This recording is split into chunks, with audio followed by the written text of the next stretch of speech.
February 15th, Fort Lauderdale with my main man Kaleb Harris in the co-main event. Kaleb, how you doing, brother? Doing good, man. Just kind of chilling out today at work. I work grounds for and landscaping for a state hospital. So when it rains and it's cold, we don't do much. So just kind of chilling out. Right. Are you excited then? Bare Knuckle FC 10 is in Fort Lauderdale. It could be in a cold state at a cold time. You're in South Beach, my man. Coming soon. Oh man, dude, I'm excited. Like Bare Knuckle grants wishes, man. I've been telling them since my knockout that they need to put me on the main card and they need to send me somewhere outside of Mississippi. And they answered in a bang. They sent me all the way down south, and they put me up against a game opponent and in his hometown. So I'm looking forward to it, man. Absolutely. I love that you said that. I thought of it was one of the questions. I thought I'm a sports fan, but all in with combat sports. And, one of my favorite athletes of all time, Derek Jeter. And it seems like he played better on the road. When I used to play sports back in my heyday, I would love to go on the road. I would love to quiet their fans more than pump up my own. How excited are you to fight Jim Alers, like you said, in his hometown, Fort Lauderdale? He has a lot of fanfare in South Beach. Man, it's going to be crazy. I'm excited at the fact that, a year ago I was a local MMA fighter with a 3-1 record as of March of 2019. Right. Nobody outside of Mississippi, Alabama area knew who I was. And fast forward a year later, and I'm fighting a guy that's a former UFC fighter. He's had as many pro fights as I've had total fights. Right. And I mean, and now I'm going down to his hometown. Like, man, for me, I always told my mama that the only way I was going to get to see the world was they were going to have to fly me there to fight. And, I've never been to Miami. We're 30 minutes outside of Miami. I'm looking forward to that. And man, it's just like the friggin' Vikings, they didn't stay at home and fight battles for their homeland. They went off and conquered. And right. Man, that's what I want to do. Right. And, you said a couple things there I definitely want to hit on. For one, Jim Alers, ex-UFC vet. Bare Knuckle FC has been bringing in a lot of talent. Hector Lombard, just recently Thiago Alves. We had Jim Beast Alers. How about the heavyweights with Bigfoot Silva and Gabriel Gonzaga? So it's just so much. How is it to be, you're part of the Bare Knuckle FC family now. You're in the co-main event. We'll get into that knockout in a second, but like you had a really, really good 2019, like superb 2019. How do you want to carry that to 2020 yourself? And how do you feel being with this Bare Knuckle momentum? It's like it's a train going downhill, my man. Man, 2019 was a good year for me. I started off 0-2 and ended up 2-2 at the end of it with a 1 million knockout. But 2020 is the year of the lion. Like I laid claim that in 2020 I would become the face of Bare Knuckle, and what better way than to fight the guy that's already basically becoming the face of Bare Knuckle. And I mean, being a part of the Bare Knuckle family has been great. With any promotion or any family, really, there's always going to be quirks. There's going to be hiccups. But for the most part, David Feldman and them have treated me amazingly whenever we were able to talk.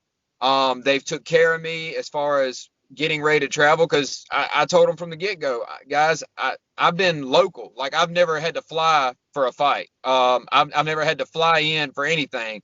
So they took care of everything, got me set up weeks in advance with my hotel. And as far as just getting in on this, like, I was a kid that grew up, I never got in a street fight. I never fought a day in my life outside the ring. And I saw Bare Knuckle and I was like, I want to do that. I've always wanted to test my mettle, find out just how tough I really am. And I went in there against Harris Stevenson, had a controversial loss, but, left it to the judges. They ruled it Harris. He's a great guy. He's a game opponent. And the second I stepped out of the ring, I looked at my coach and said, I want to do it again. I want to get ready. And, I guess I kind of got in on it at the ground floor, and that knockout came at the right moment, right time, and skyrocketed my name up there. And all I'm doing now is I'm just trying to prove to everybody that I'm the best that they're ever going to see as far as when it comes to a fighter. I want to be the best, and the only way to do that is by beating the best. Right. You did nail that one. Okay, that knockout did skyrocket you. It's just one of those things. David Feldman likes it. The fans love it. In combat sports, if you win a football game, a win's a win. Any way you win it's you move on. In combat sports, it's different. It's how you win, how you look, and when you get the knockout of the year, it does skyrocket you. It skyrockets you right to the co-main event against the face of the 155-pound division and maybe the face of Bare Knuckle FC. So, just put that in whole. The day after, the week after, the media after, what did that knockout do to you in your career? Bro, that knockout, I got my phone blew up so much with interviews and reports and everything. Sponsors started hitting me a lot harder, and and I manage all my own stuff. Like I mean, I've got a great team. I don't have a manager per se. I have a team of teammates and families and family members and coaches that I discuss things with. But at the end of the day, I'm out there. Like 2019, I pushed myself out there to be marketable. And I had a buddy of mine that was able to help me, because if you go back and watch my first couple of interviews, I'm saying not necessarily stupid things, but I'm saying things that like, hey, probably shouldn't say that on, public, interviews, that's kind of private information you probably should say, and so it's been a learning curve, but it's been surreal. Like, okay. I mean, I still find myself like in awe at times that I'm like, okay, like I'm the co-main event of a pay-per-view card. Like this is what you were dreaming of 3-4 years ago, when you were first turning pro. I mean, it's just been a wild ride for sure. Absolutely, man. Talking to Kaleb Harris, co-main event, Bare Knuckle FC 10, Fort Lauderdale, February 15th. Okay, so you said you turned pro 3-4 years ago. Bare Knuckle FC didn't exist 3-4 years ago. So, like, what attracted you? What was your first moment of seeing Bare Knuckle FC, and what attracted you to be like, oh, I want to do that? If I'm an MMA fighter, right? You were an MMA fighter. What attracted you to toe the line? I want to say it was Bare Knuckle 3. I want to say it was. Yeah, it was Bare Knuckle 3, because I remember Christine, I don't know how to say her last, Misfit, fought Britton Hart. And I think Sam Shoemaker fought on that card. But I went down there with a buddy of mine. We thought, hell, why not go watch this? And I watched it, and I'm just like, man, these guys are freaking savages. And like, that's always been my thing. Like, I was this soft kid growing up. Like, I had everything I wanted. I did martial arts since the time I was 7, but I always wanted to prove to myself, and in turn, everyone else, how tough I was. And I tried to apply online and never heard nothing. Went back and watched Bare Knuckle. No, I'm sorry. I think it was Bare Knuckle 2 and then Bare Knuckle 3 that I watched. And then I went and hit up. I was getting ready for an MMA match against Jesse James Wallace, and I saw that they were looking for local fighters for a Biloxi card. So I messaged Ricky Duran, a guy that I used to fight for, and who is the local matchmaker for down on the coast for Bare Knuckle. I told him, I was like, dude, how much is the pay? Like, because I mean, if I'm only going to get paid, $800 to go get punched in the face bare fist, I'd rather just stick to MMA. Well, instead he gave me the number. It's way more than I expected. I said, I'm down. I was like, ask David Feldman if he's cool. I have a fight as long as I have a fight 30 days before that fight. So I'm getting ready to fight at 155 for an MMA title, which I ended up losing first round by rear naked choke. But I went straight into camp. We trained hard. I didn't have to worry about cutting weight for that one because I was at 170. And I went in there, and like I said, like, it took me about my first 2 rounds. I'd never been cut open and I never bled in a fight like that. And I got split open by Harris in like the first 30 seconds. Took me about 2 rounds to get my footing, and then third, fourth, and fifth, there's actually a picture of it. Me and Harris, we're just grinning ear to ear. Blood's pouring down our face. Our faces are swollen up, and I'm in my world. And from that point on, I fell in love with the sport. That's awesome, man. That's a great story. I love that. We love stories here at Fight Bananas. Okay, another thing you mentioned, it's been a thread of the Fight Bananas podcast for over a year now. We talked to David Feldman about it. We've actually just talked to a couple of fighters on Bare Knuckle FC. We like it across the board in MMA, but I really think for Bare Knuckle FC, it's even, more vital is a scoreboard. You said you felt like you got robbed by the judges. What happened? There's a scoreboard. I don't want to change the score, 10-9, all that. That stays the same. But after round 1, if you're in the blue corner, or in the red corner, it just says blue 10, red 9. Boom. And then the second round, you see it again. Okay, wow, it's 2018 or it's 1919. Okay, so maybe the judges like the jab. I was using the jab more in the second. So now so many fighters think, you can control it, jab away, still doing major damage. But if one, fighter has an overhand right and it looks good, the judges might go that way. Would you like the idea of having a Bare Knuckle FC scoreboard? Well, first off, I don't want to use the words I feel like I got robbed.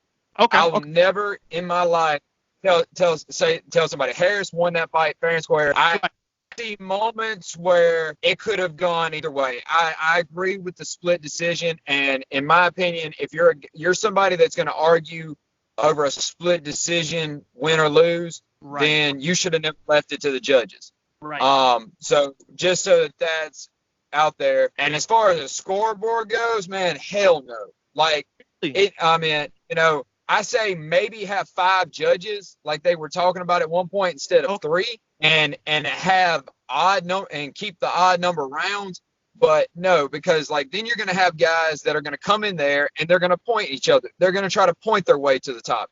If they feel that if they can look over at the scoreboard and they can see that, okay, I'm up 2 rounds out of a 3-round fight, that means all I got to do is avoid a knockout punch and I win the fight. So now you're going to have guys that are just dodging. And no, they need to, every fighter, every time they go to that corner needs to think, I'm losing this fight, and they need to go out there and fight like hell to secure a win. Okay. Yeah, no, I do respect that. I do see that side of it. I do. I just think that it's hard, especially in Bare Knuckle FC, to kind of point in the third or kind of keep your distance, because one punch is, so easy to kind of get that knockout in the third round. But yeah, no, I respect it, man. Bare Knuckle FC 10 co-main event. Jim Alers is out there, very in the mainstream, like you said, UFC vet, the fighter of the year for Bare Knuckle FC 19. What have you seen in his game? He's a quick starter. It's something that it's very easy to see. Is there something you think you got to do? You don't have to give out your game plan, but what is it that you notice in his game that's, got him into the Bare Knuckle FC fighter of the year last year?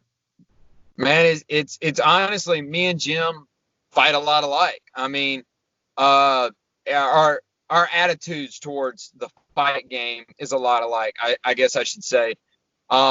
Jim explodes off that line. He comes in hard. He gets them on their back foot, and he breaks them. He breaks them. I mean, you look at Julian Lane, and it's no disrespect, Julian, if you see this, but you look at Julian Lane. Jim got in, rocked him hard, and then proceeded to stay on his ass the whole time. Leonard Garcia, who I have a lot of respect for, got caught way early in the fight with that eye and was having to go on the defense. And I mean, you can't be defensive with Jim. And that's why I think we're fixing to put on the biggest storm that Florida has ever seen, because me and Jim both, we don't fight defensively. We are aggressive fighters. We have different styles as far as it comes to punching, but we are both aggressive animals that like to stalk down our prey and just not stop until the bell rings. And me and him both, you can tell we both train cardio out the freaking wazoo. I mean, so we're going to be ready to go the full 10 minutes if need be. But in all honesty, win or lose, this fight's not going 5 rounds. It's somebody's hitting the canvas and somebody's going to hit the canvas hard. I mean, that's when you put two animals like me and Jim in the ring. I mean, that's the fans are going to win this one more over than anything. Right. I agree with that, man. Man, all the respect to you. Continued success. 2-fight win streak. One of them being the knockout of the year.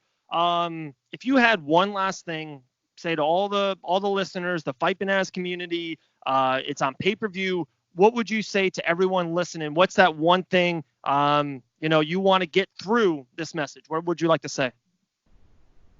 I want everybody to forget about bare knuckle for a second. And I want to talk to y'all about suicide awareness. In life, you go through battles day in and day out, whether it's in the ring or at home in your mind, and you feel like there's nobody there. And when you're in the ring, it does at times feel like nobody's there. But you get that brief moment where you get to go back to your corner and you realize you have a team waiting for you to talk you through it, to get you through the hard times. And I just want to remind anybody that hears this out there that if you're going through a dark tunnel right now, keep on pushing. If you sit there, you'll never get out of it. Keep pushing until you see that light. And if you got to fight like hell to get to that light, because I'm telling you, waking up the next morning is a victory in its own on nights where you feel like shutting the lights off for good. So if anybody out there is struggling with depression, anxiety, or suicide like I have in my life, then I'm just here to tell you, I wake up every morning and I push through it. And I know that you can too. Wow. Man, greatly said, brother. Greatly said. We actually had a podcast kind of on this a couple months ago, and I told him, man, reach out, definitely get help any way they can, communicate. Greatly said, man. Really appreciate it. That's awesome. Man, continued success, brother. We can't wait. It's going to be a great fight. The fans are the winners. It's going to be awesome. 155-pound tournament. Good luck to you, man. I'll talk to you very soon, Kaleb. Thank you so much for coming on. Appreciate it, brother. Later, brother.